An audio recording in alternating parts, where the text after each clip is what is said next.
If you can't convert this text into these shapes, then organic chemistry is going to feel like a foreign language where you don't even understand the alphabet.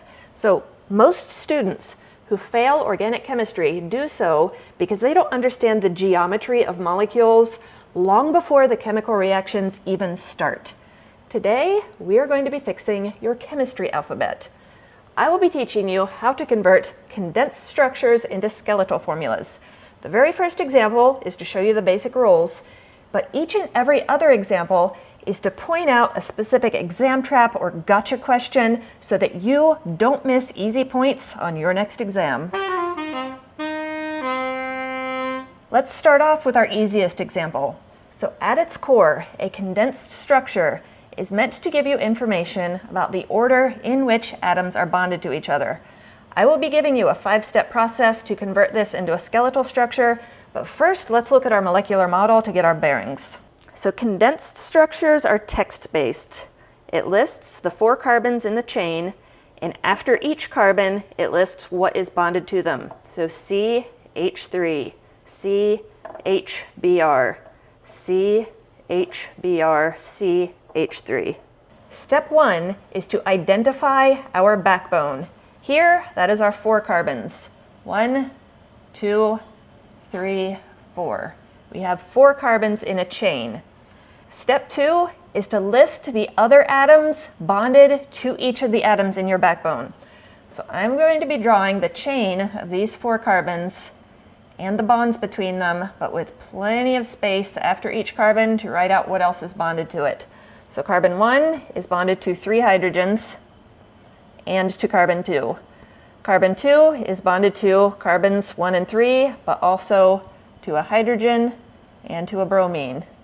Carbon 3 is bonded to carbons 2 and 4, but also to a hydrogen and a bromine. Carbon 4 is bonded to carbon 3 and also 3 hydrogens. Step 3, make sure that the octet rule is met. Each carbon should have 4 bonds. Hydrogens and bromines should each have 1. So this carbon is bonded to 3 hydrogens and another carbon. That's 4 bonds. This carbon is bonded to carbon 1, carbon 3, hydrogen and bromine. That's 4 bonds. Carbon 3 is bonded to carbon 2, carbon 4, hydrogen and bromine. That's 4 bonds. Carbon 4 is bonded to carbon 3 and 3 hydrogens. That is 4 bonds. And each of our hydrogens and each of our bromines just have 1 bond to the carbon that it's attached to, so the octet rule is met for each and every one of these atoms. Step 4 is to draw your skeletal structure's backbone. This molecule needs 4 carbons in a chain. The most common conformation or shape to draw that in is a zigzag. But this actually brings us to the first common place where people tend to lose points. Watch how I count these 4 carbons. 1, when I put my pen down. 2, 3, 4. In a skeletal structure, carbons are at the beginning, corners, and ends of each line. The common mistake that I see is people counting the number of lines they have drawn and then drawing an extra carbon in their chain. No, we need to count 1 before you even draw a line. Step 5, we need to add our other elements. So skeletal structures are really bare bones, as the name suggests. We do not see C for carbon. We do not see H for hydrogen if they are bonded directly to carbons. We will be needing to add BRs for bromines, and in a different structure, if hydrogen was bonded to something other than carbon, you would need to see those hydrogens. But I need to add a bromine on carbon 2 and a bromine on carbon 3. So this is 1, 2, carbon 2 needs a bromine, 3, carbon 3 needs a bromine. And this is our skeletal structure. So this example shows us the repetitive brackets trap. So brackets or parentheses can have a couple of different meanings, but when you see a numerical subscript after a set of parentheses, it means that the group is multiplied out that many times. So rather than writing CH2 4 times in a row, we wrote CH2 once in parentheses with a subscript 4 after it. But Steps are the same. So step 1 is identify the backbone. We have 6 carbons in a chain. This is 1. We have 4 of them here. So this is 2, 3, 4, and 5. This is 6. Step 2 is list the other bonds for each of those atoms in the backbone. So I'm going to be drawing 6 carbons in a chain. And after each one, what else is bonded to them?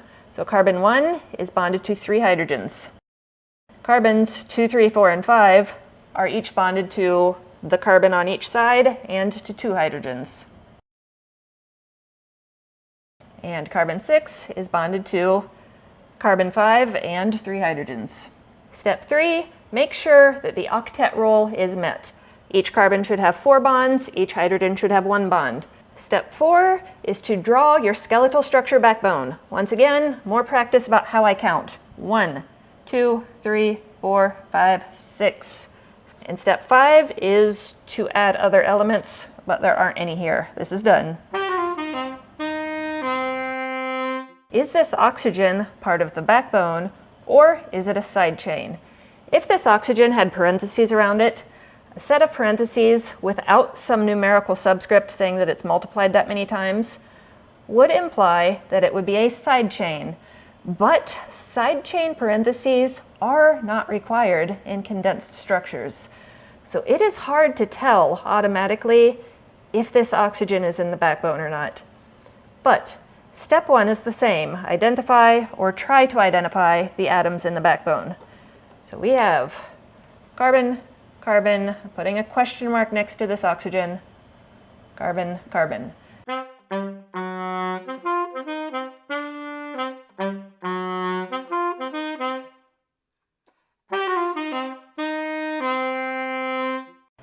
These 2 lines are incomplete. I want to talk you through those later.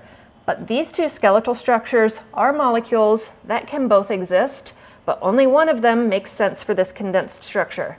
Carbon is strict. Carbon likes to have 4 bonds. It cannot have 5 bonds. It can sometimes have 3 bonds, but it would need to have a charge and it would be really unstable. What could we possibly do to this carbon to give it 4 bonds?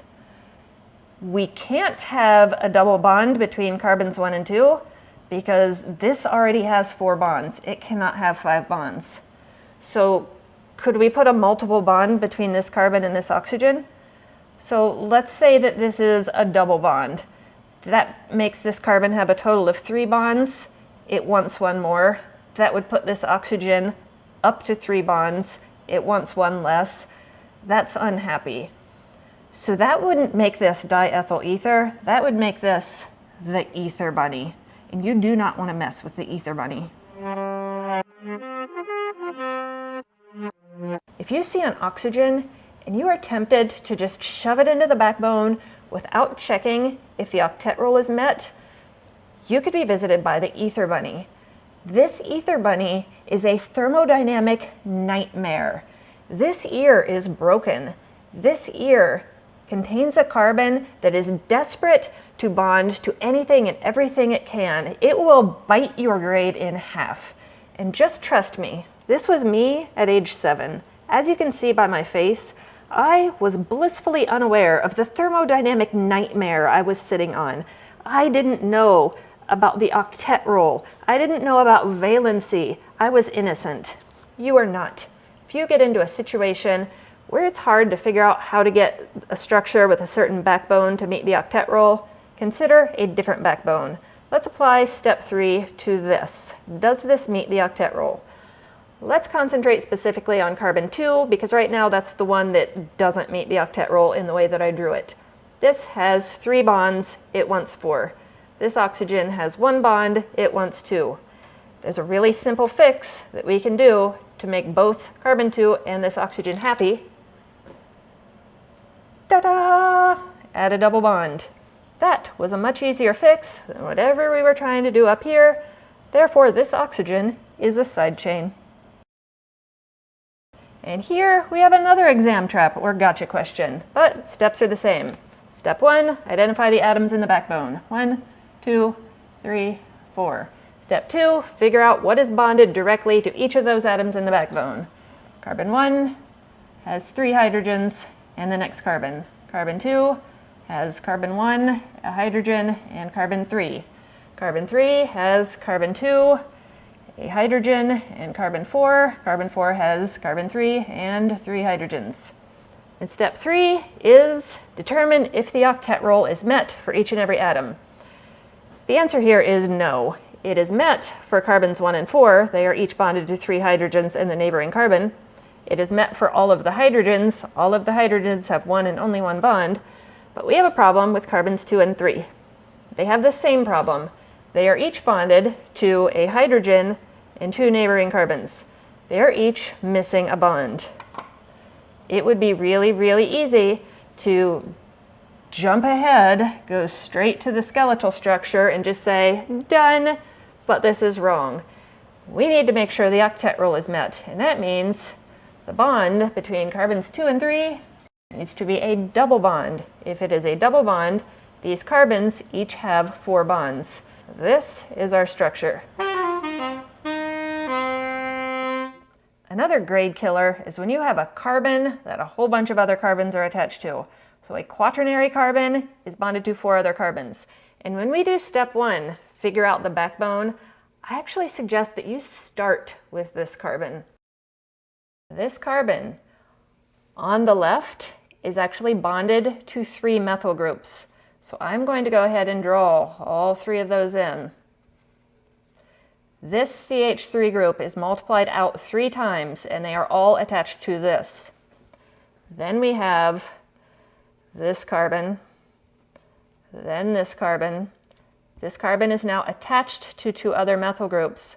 So C, C.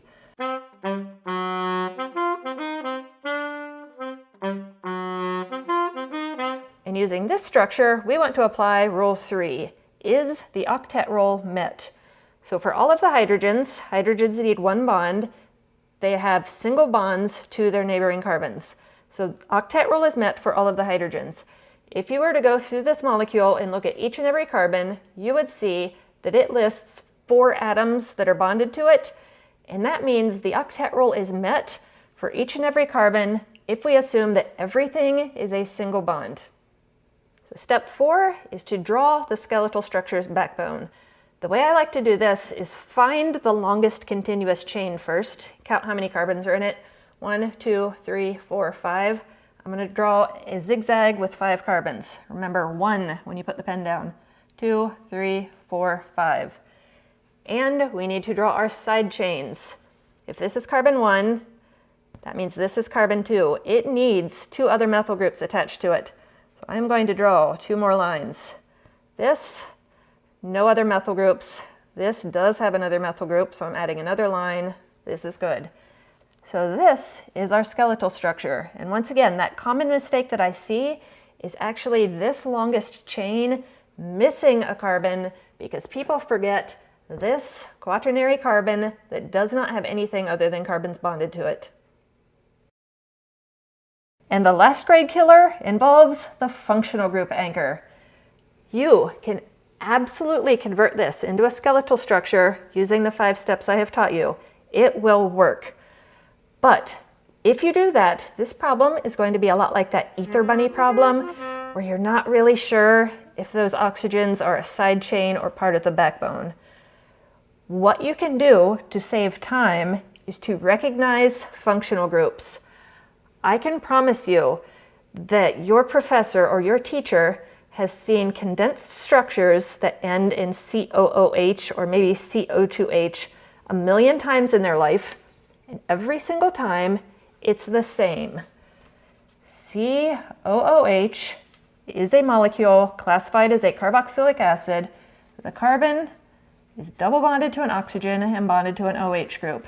You could also see something that ends in CHO. That is an aldehyde. Carbon is double bonded to an oxygen and bonded to a hydrogen. You could also see in the middle somewhere COOC, sometimes written as CO2C. This is an ester. You have a carbon, double bonded to an oxygen, bonded to an oxygen, bonded to another carbon, bonded to whatever else. So just remembering that COOH is always this structure makes this problem a lot faster, and you can spend your time elsewhere. You can now take a string of text and convert it into a skeletal structure, but molecules are 3D objects, and sometimes it really matters if this green bromine is coming out towards you or away from you. And that is next. Next, I will be teaching you about perspective formulas, also called wedge and dash structures.